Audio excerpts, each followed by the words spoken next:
Hello friend, स्वागत है आपका हमारे चैनल जीएस विद विष्णु में। ये इस चैप्टर का दूसरा पार्ट है। पहले मैं इस चैप्टर का क्लास 10th का केमिस्ट्री का सेकंड चैप्टर का मैं पार्ट 1 अपलोड कर चुका हूँ। उसमें हम हाइड्रोजन गैस के परीक्षण तक पढ़ चुके हैं। उससे आगे का जो पोर्शन है वो आज मैं कवर अप करूँगा, और वीडियो लंबा न होने के करने के लिए मैं इसको शॉर्ट बना रहा हूँ, यानी 20-20 मिनट या 25-25 मिनट के लिए कर रहा हूँ। तो ये 3 पार्ट भी इसके हो सकते हैं, क्योंकि चैप्टर बहुत ही मोस्ट इम्पोर्टेंट है ये बोर्ड एग्ज़ाम के लिए। दूसरा जो भी कंपटीशन एग्ज़ाम में जिसमें केमिस्ट्री पूछा जाता है उस सब के लिए भी ये बहुत मोस्ट इम्पोर्टेंट है। तो प्लीज़ वीडियो को पूरा देखें, और नए हैं तो चैनल को सब्सक्राइब करें, इस वीडियो को शेयर करें, ताकि ज़रूरतमंद बच्चों तक जिनको केमिस्ट्री समझ में नहीं आती है वो केमिस्ट्री समझने की कोशिश करें और इस चीज़ों को सीखें।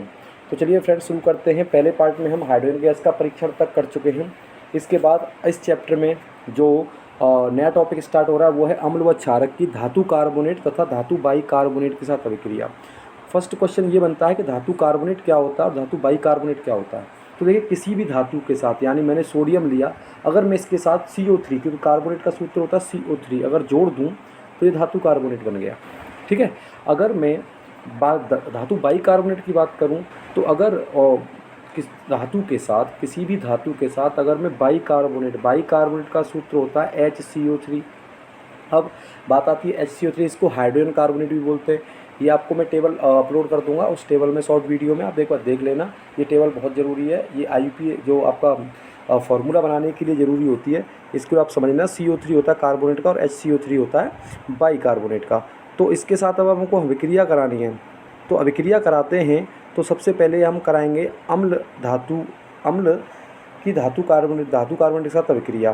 तो अम्ल की जब धातु कार्बोनेट के साथ अभिक्रिया कराते हैं, तो किसी अम्ल के साथ अगर हम किसी धातु कार्बोनेट की क्रिया कराते हैं तो उत्पाद में लवण, जल और कार्बन डाइऑक्साइड का निर्माण होता है। जैसे इसमें स्ट्रक्चर लिखा हुआ है कि अम्ल की अभिक्रिया हम धातु कार्बोनेट के साथ कराते हैं तो उत्पाद में लवण, कार्बन डाइऑक्साइड और जल का निर्माण होता है। ये इम्पोर्टेंट है एग्जाम पर्पज़ से, बहुत ही ज़्यादा ज़रूरी होता है। तो मैंने इसमें एग्जाम्पल के लिए ले लिया है कि हाइड्रोक्लोरिक अम्ल की क्रिया मैंने सोडियम कार्बोनेट के साथ कराता हूँ तो उत्पाद में sodium chloride, carbon dioxide gas और जल का निर्माण होता है।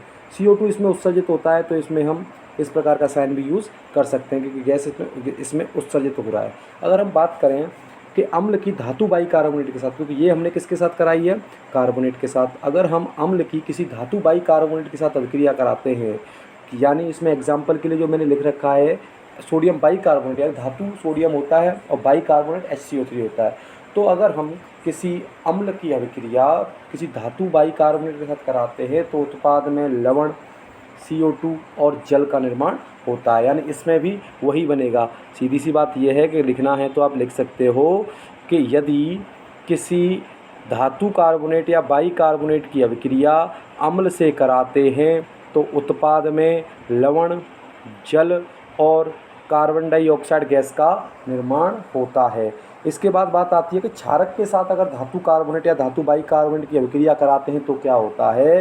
तो जब किसी क्षारक के साथ धातु कार्बोनेट या धातु बाई कार्बोनेट की अभिक्रिया कराएंगे तो अभिक्रिया नहीं होगी। ये आपको नोट करके लिखना है कि अगर हम किसी भी क्षारक के साथ धातु कार्बोनेट या धातु बाई कार्बोनेट की अभिक्रिया कराते हैं तो अभिक्रिया नहीं होती है। इस चीज़ को नोट करके लिख लेना कि धातु कार्बोनेट या बाई कार्बोनेट की अभिक्रिया क्षारक के साथ नहीं होती है या नहीं करते हैं, या क्षारक धातु कार्बोनेट या बाई कार्बोनेट के साथ अभिक्रिया नहीं करते हैं। चलिए फ्रेंड्स, आगे बढ़ते हैं। अगला है कि हमें कार्बन डाइऑक्साइड गैस का परीक्षण करना है। तो कार्बन डाइऑक्साइड गैस का परीक्षण ज़रूरी है, तो इसको हम समझते हैं कि देखिए क्या होता है कि कार्बन डाइऑक्साइड को चूने के पानी से प्रवाहित करने पर, चूने का पानी क्या होता है, ये होता है कैल्शियम हाइड्रोक्साइड CaOH का होल ट्वाइस। ये कैसे बना, क्योंकि इसमें कैल्शियम की जो वैलेंसी है वो +2 है और OH का -1 होता है। क्रॉस मल्टीप्लाई कराया तो Ca के संग बन गया और OH के संग आया पूरे पर 2, तो OH का होल ट्वाइस। इस प्रकार इसका निर्माण हुआ था। तो अब हमने कराया कि हम कार्बन डाइऑक्साइड गैस को चूने के पानी में प्रवाहित करते हैं, तो चूने के पानी में प्रवाहित करने पर इसका जो रंग होता है वो दूधिया हो जाता है। इसका रंग दूधिया हो जाता है। जैसे मैंने लिया CaOH का होल ट्वाइस, इसको मैंने प्रवाहित किया तो हमने लिया तो कैल्शियम हाइड्रोक्साइड में हमने कार्बन डाइऑक्साइड को प्रवाहित किया तो हमें उत्पाद में एक तो कैल्शियम कार्बोनेट मिलेगा, दूसरा हमें जल प्राप्त होगा जिसका रंग होगा दूधिया, यानी थोड़ा दूध का सा कलर इसका हो जाता है। लेकिन अधिक मात्रा में हम कार्बन डाइऑक्साइड गैस प्रवाहित करते हैं, यदि मान के चलिए हमने कुछ देर तक, ये क्वेश्चन बोर्ड में आया हुआ है 10th क्लास के लिए, कि अगर हम अधिक मात्रा में CO2 को प्रवाहित करें बुझे हुए चूने में यानी कैल्शियम हाइड्रोक्साइड में, तो क्या होगा, तो पहले तो उसका रंग दूधिया होगा, उसके बाद वो एज इट इज़ जिसका जो रंग है पहले से उसी रंग में आ जाएगा और उत्पाद के रूप में कैल्शियम बाइकार्बोनेट का निर्माण कर देगा। तो इसमें दूसरी अभिक्रिया जो है कि अधिक मात्रा में अगर हम CO2 को प्रवाहित करते हैं तो उत्पाद में हमें जो जल का रंग आता है, यानी जो इसका विलयन का रंग आएगा वो जो जल का पहले रंग था उसी प्रकार का हो जाएगा। यानी अधिक मात्रा में CO2 प्रवाहित करने पर जल अपने पहले जैसे रंग में आ जाता है। तो अभिक्रिया लिखी हुई है कैल्शियम कार्बोनेट प्लस जल plus CO2 reaction calcium bicarbonate. तो इस प्रकार ये इसमें होगा। चलिए आगे बढ़ते हैं। तो अब आता है one of the most important, इसको तो आप इम्पॉर्टेंट लिख लेना क्योंकि ये बहुत ही ज़रूरी है, ये एग्ज़ाम में कई बार पूछा गया है, तो इस चीज़ को आप लोग नोट डाउन कर लेना। इसको हम उदासीनीकरण अभिक्रिया कहते हैं। वैसे ध्यान रखना, मैं समझाता हूँ इसको कि अम्ल व क्षारक की परस्पर अभिक्रिया। तो ध्यान रखिए कि जब अम्ल व क्षारक की हम परस्पर अभिक्रिया कराते हैं, अम्ल और क्षारक की परस्पर अभिक्रिया कराते हैं तो उत्पाद में लवण व जल बनता है, उत्पाद में लवण और जल बनता है। इस अभिक्रिया को उदासीनीकरण अभिक्रिया कहते हैं। तो इसकी लैंग्वेज जो होगी वो इस प्रकार लिख सकते हो आप, जब अम्ल व क्षारक परस्पर अभिक्रिया करके एक दूसरे के प्रभाव को समाप्त करके लवण तथा जल का निर्माण करते हैं तो इस प्रकार की अभिक्रिया को उदासीनीकरण अभिक्रिया कहते हैं। यही कई बार पेपर में आई है और हर बार आती है, तो इसको आप बहुत ज़रूरी समझ लेना कि ये आपको याद करना ही करना है, उदासीनीकरण अभिक्रिया। इसको आप एक बार और सुन लें कि जब अम्ल व क्षारक परस्पर अभिक्रिया करके एक दूसरे के प्रभाव को निरस्त कर देते हैं और उत्पाद में लवण तथा जल का निर्माण करते हैं, उदासीनीकरण अभिक्रिया कहलाती है। जैसे ये हमारे पास एग्जाम्पल है हाइड्रोक्लोरिक अम्ल और सोडियम हाइड्रोक्साइड। हाइड्रोक्लोरिक अम्ल जो होता है ये अम्ल है और सोडियम हाइड्रोक्साइड एक क्षारक है। इन दोनों की हमने अभिक्रिया कराई तो उत्पाद में हमें सोडियम क्लोराइड और H2O यानी जल प्राप्त हो गया। तो ये अभिक्रिया आपके लिए बहुत ही ज़रूरी है। अगला है आपका कि अम्ल के साथ धात्विक ऑक्साइड की अभिक्रिया। अब बात आती है धात्विक ऑक्साइड होते क्या हैं। तो धात्विक ऑक्साइड की अगर हम बात करें, किसी भी धातु के साथ अगर ऑक्सीजन जुड़ जाती है, किसी भी धातु के साथ अगर ऑक्सीजन जुड़ जाती है तो वो धात्विक ऑक्साइड कहलाता है। आप समझ गए होंगे इस चीज़ को कि किसी भी धातु के साथ अगर ऑक्सीजन जुड़ जाए तो वो धात्विक ऑक्साइड कहलाएगा। तो हमने इसमें पढ़ रहे हैं कि अम्ल के साथ जब धात्विक ऑक्साइड की अभिक्रिया कराएंगे तो क्या होगा। तो जब धात्विक ऑक्साइड की किसी अम्ल के साथ अभिक्रिया कराएंगे तो उत्पाद में लवण और जल का निर्माण होगा। क्या होगा, जब हम किसी धात्विक ऑक्साइड, यानी हमने एग्जाम्पल के लिए लिया कॉपर ऑक्साइड, कॉपर एक धातु होता है और इसके साथ ऑक्सीजन जुड़ जाएगी तो ये CuO बन जाएगा। ठीक है, तो इसकी अभिक्रिया हमने अम्ल से कराई तो उत्पाद में हमें एक तो लवण वाला जो कि CuCl2 बनेगा, ठीक है, और जल बनेगा। अब इसमें जो इसको नोट कर लेना कि कॉपर क्लोराइड का जो विलयन है, कॉपर क्लोराइड का जो विलयन है वो रंग नीले रंग का हो जाता है। ये आप नोट कर लेना कि जब हम कॉपर ऑक्साइड की अभिक्रिया किसी अम्ल से कराते हैं तो उत्पाद में कॉपर क्लोराइड बनता है। जो विलयन जो होता है कॉपर क्लोराइड का, उसका रंग कैसा हो जाता है, नीला रंग हो जाता है। चलिए फ्रेंड्स आगे बढ़ते हैं। इसके बाद है कि क्षारक के साथ अगर हम किसी अधात्विक ऑक्साइड की अभिक्रिया कराते हैं। अब बात आती है कि अधात्विक ऑक्साइड होते क्या हैं। तो अधात्विक ऑक्साइड जो आपके होते हैं, अगर किसी अधातु के साथ ऑक्सीजन जुड़ जाए तो वो अधात्विक ऑक्साइड कहलाएंगे। जैसे एग्जाम्पल के लिए लिखा हुआ है इसमें कि कार्बन जो है, अगर इसके साथ क्योंकि कार्बन एक अधातु होता है, इसके साथ अगर ऑक्सीजन जुड़ जाता है तो ये अधात्विक ऑक्साइड कहलाता है। तो कार्बन के साथ हमने ऑक्सीजन जोड़ा तो ये अधात्विक ऑक्साइड कहलाया। तो अगर हम किसी क्षारक की अभिक्रिया अधात्विक ऑक्साइड के साथ कराते हैं तो उत्पाद में लवण और जल का निर्माण होता है, यानी इसमें लवण और जल तो बनी रहा है। तो हमने किसी क्षारक की अभिक्रिया अधात्विक ऑक्साइड के साथ कराई तो लवण और जल का निर्माण हो रहा है। जैसे हमने क्षारक के रूप में इसमें लिया कैल्शियम हाइड्रोक्साइड की अभिक्रिया हमने कार्बन डाइऑक्साइड से कराई और उत्पाद में हमें कैल्शियम कार्बोनेट यानी लवण प्राप्त हुआ और हमें जल प्राप्त हो गया। तो इसलिए ये अभिक्रिया भी आपके लिए मोस्ट इम्पॉर्टेंट बन जाती है। पहले क्या था, हमने अम्ल की अभिक्रिया धात्विक ऑक्साइड के साथ कराई थी, इसमें हमने क्षारक की अभिक्रिया अधात्विक ऑक्साइड के साथ कराई है। उत्पाद में दोनों में लवण और जल बन रहा है, लेकिन इनकी प्रकृति के आधार पर इनको अलग अलग किया हुआ है। आगे बढ़ते हैं फ्रेंड्स। अब आता है कि जलीय विलयन में अम्ल तथा क्षारक, यानी जलीय विलयन में जो अम्ल और क्षारक होते हैं वो किस प्रकार रिएक्ट करते हैं। मैं इसके बारे में जब मैंने बेसिक पढ़ाया था इसका अम्ल व क्षारक का, इससे पार्ट 1 में, उसमें भी मैं डिस्कस कर चुका हूँ कि अम्ल व क्षारक, अगर हम किसी अम्ल को जल में घोलेंगे तो क्या होगा या किसी क्षारक को अगर जल में घोलेंगे तो क्या होगा। तो वही इसमें है। पहले हम अम्ल के बारे में समझते हैं कि अम्ल को अगर जल में घोलते हैं तो क्या होता है। तो जब किसी अम्ल को जल में घोला जाता है तो जल में घोलने पर वह H पॉजिटिव आयन देता है। इस चीज़ के बारे में मैं आगे भी शुरुआत में ही बता चुका हूँ कि जल में घोलने पर अम्ल जो होते हैं वो H पॉजिटिव आयन्स देते हैं। अगर अब मान चलिए ये जल में घुल गया तो ये H पॉजिटिव के रूप में नहीं रहता, क्योंकि ये इलेक्ट्रॉन दान करने के लिए है।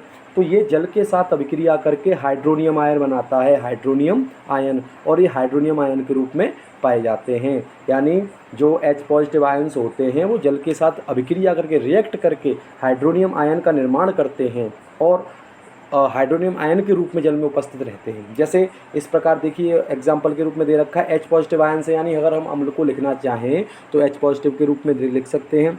इसकी अभिक्रिया हमने जल के साथ कराई तो हमें उत्पाद में हाइड्रोनियम आयन प्राप्त हुआ, यानी H3O पॉजिटिव प्राप्त हुआ, जो कि हमारे पास लिखा हुआ है। उसी प्रकार नीचे एग्जाम्पल है कि हाइड्रोक्लोरिक अम्ल की अभिक्रिया जल से कराने पर हाइड्रोनियम आयन और क्लोरीन नेगेटिव प्राप्त होता है। यानी अगर हम किसी अम्ल को जल में घोलेंगे तो वो जल में घोलने पर H पॉजिटिव आयन्स देगा। H पॉजिटिव आयन्स जल के साथ क्रिया करके हाइड्रोनियम आयन का निर्माण कर लेगा, जो कि जल के अंदर रहेगा। ठीक है फ्रेंड्स, चलिए आगे बढ़ते हैं। अगला है कि अब बात आती है क्षारक किस प्रकार अभिक्रिया करता है। यानी अगर हम क्षारक को जल की उपस्थिति में देखें तो ये OH नेगेटिव आयन देता है, OH नेगेटिव आयन। तो हम किसी भी क्षारक को अगर जल में घोलेंगे तो वो क्या करेगा, वो टूट जाएगा Na पॉजिटिव और OH नेगेटिव में, जो कि ये क्षारक की पहचान है। OH नेगेटिव जो है ये क्षारक की पहचान है, क्योंकि क्षारक जो होते हैं जल में घोलने पर OH नेगेटिव आयन देते हैं और ये इसी फॉर्म में इसके अंदर रहते हैं। ये जल के साथ क्रिया नहीं करते हैं, तो ये इसी फॉर्म में रहेंगे। उसके बाद आती है बात कि जल के साथ अगर हम अम्ल और क्षारक को मिलाएंगे तो उस समय हमें किस प्रकार की सावधानियां रखनी है, किस प्रकार की सावधानियों के साथ हमें इसको मिलाना है। तो देखिए फ्रेंड्स, जब अम्ल या क्षारक को हम जल में मिलाते हैं तो उस समय में सावधानी बरतना ज़रूरी होता है, क्योंकि आप जानते हो कि जब हम मान चलिए हम एग्जाम्पल के लिए अम्ल लेते हैं, हमने H2SO4 लिया, क्योंकि ये एक अम्ल है। H2SO4 को हमने जल में डाल दिया, ठीक है। तो जल में जब डालेंगे तो जल की मात्रा तो उसमें अधिक होगी, तो उसके H पॉजिटिव आयन्स जो है वो पूरे में फैल जाएंगे।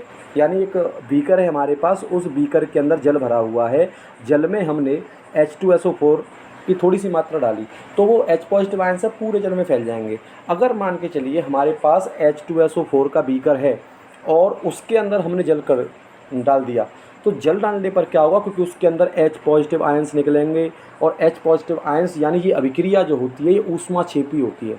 ऊष्माक्षेपी का मतलब होता है इसमें से ऊष्मा बहुत ही ज़्यादा मात्रा में निकलती है।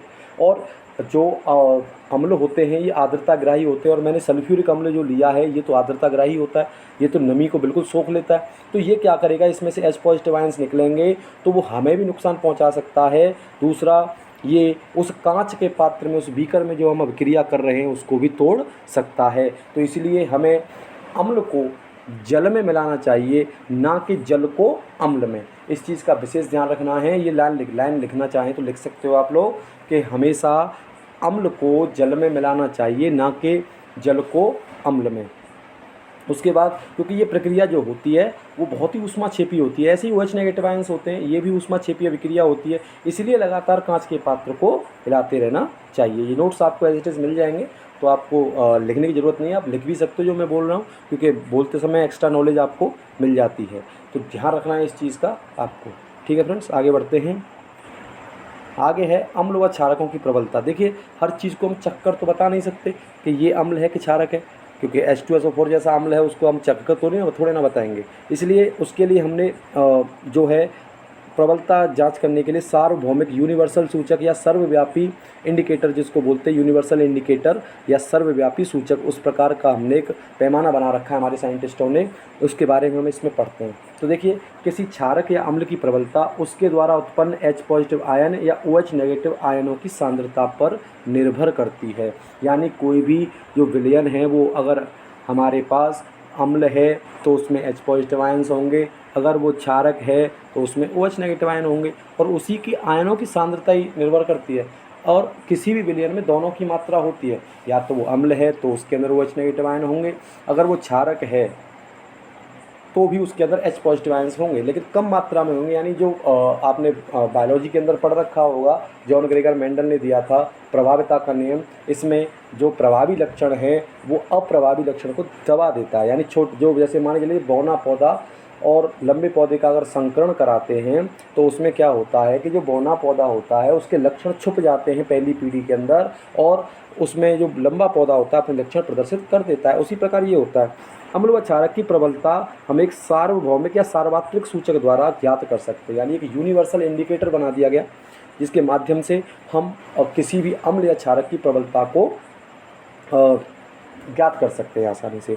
अब बात करते हैं सार्वभौमिक सूचक क्या होता है या सार्वत्रिक सूचक क्या होता है। इसको अगर आप एक लाइन में कहें तो pH भी बोल सकते हैं।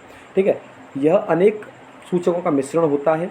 यह सूचक किसी भी विलयन में हाइड्रोजन आयन की विभिन्न सांद्रता को विभिन्न रंगों से प्रदर्शित करता है। यानी ये H पॉजिटिव आयंस के रूप में के लिए ही तैयार किया गया था, और H पॉजिटिव आयंस की सांद्रता को विभिन्न रंगों से प्रदर्शित करेगा। ठीक है, ये आपको समझना है। अब बात आती है pH पैमाने की। pH पैमाना जो होता है ये आपके लिए बहुत ही मोस्ट इम्पॉर्टेंट है, पेपर के लिए भी, और ये आपके कॉम्पिटिशन एग्ज़ाम है उनमें भी ये काम आता है। मान के चलिए मेरे पास कोई उसको pH पैमानों को हमने इसमें इस प्रकार 14 अंकों तक इसको बनाया, 0 से 14 नंबर तक हमने तैयार किया। मान के चलिए कोई विलयन है हमारे पास, उस विलयन को उसको हमने डाला pH पैमाना, यानी pH पैमाने से उसको हमने कोशिश किया तो उसका जो pH स्केल आया यानी उसका नंबर जो आया वो 7 पर आया। तो 7 पर आने का मतलब हो गया कि जो विलयन है वो उदासीन है, ना तो उसके अंदर H पॉजिटिव आयंस की मात्रा ज़्यादा है और ना ही OH, यानी दोनों की मात्रा समान है, वो आएगा आपका उदासीन में। अगर बात करें हम अम्लीय विलयन की, तो अम्लीय विलयन जो होता है वो 7 से नीचे की तरफ होता है, यानी 14 नंबर तक हम इसको डिनोट करते हैं, 0 से लेकर 14 तक। वहाँ से अगर 7 से अगर नीचे जाएंगे तो आपका वो अम्ल हो जाता है और अम्लता की ओर बढ़ता चला जाता है। अगर हम 3 से लेकर 0 तक की बात करें, 3 से 0 तक की बात करें तो ये प्रबल अम्ल के अंदर आता है। प्रबल अम्ल यानी बहुत ही हार्ड एसिड जिसको बोल सकते हो, इस प्रकार की कंडीशन आती है। अगर हम बात करें कि हम अगर pH स्केल की वैल्यू आती है 7 से ऊपर, तो 7 से ऊपर आने पर वह विलयन हो जाता है क्षारीय। इस बात का आप ध्यान रखना। और जो प्रबल क्षारीय होता है वो 12 से लेकर 14 तक होता है। अगर बात करें हम pH स्केल की खोज जो की थी, वो pH स्केल की खोज की थी सोरेनसन नामक साइंटिस्ट ने। सोरेनसन नामक वैज्ञानिक ने, इन्होंने pH स्केल की खोज की थी। अब बात आती है कि pH का नाम क्या होता है, पूरा नाम। तो इसका पूरा नाम जो होता है वो होता है पोसांस ऑफ हाइड्रोजन। पोसांस ऑफ हाइड्रोजन, इस प्रकार से ये होता है हाइड्रोजन।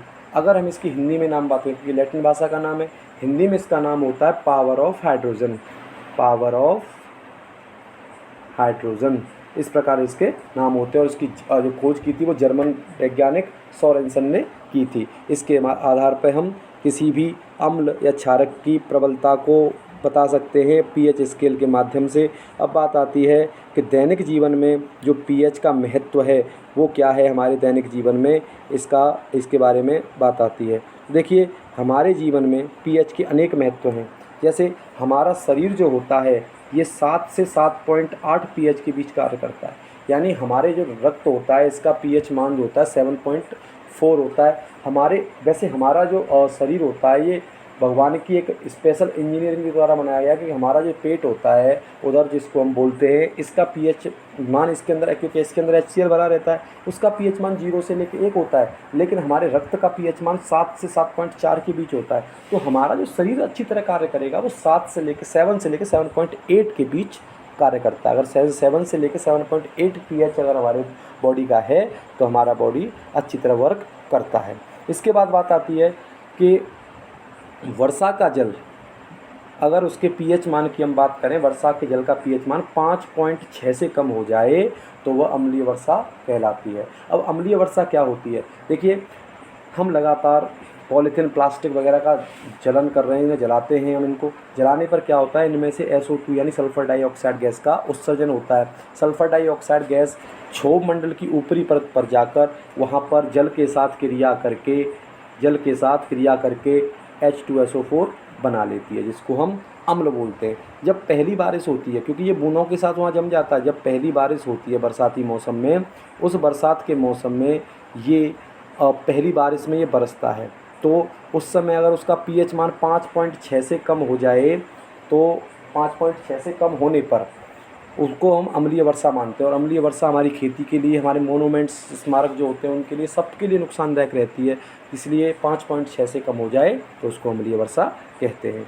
अब बात आती है अगला पॉइंट, मुंह का पीएच मान 5.5 से कम होने पर दांतों का क्षय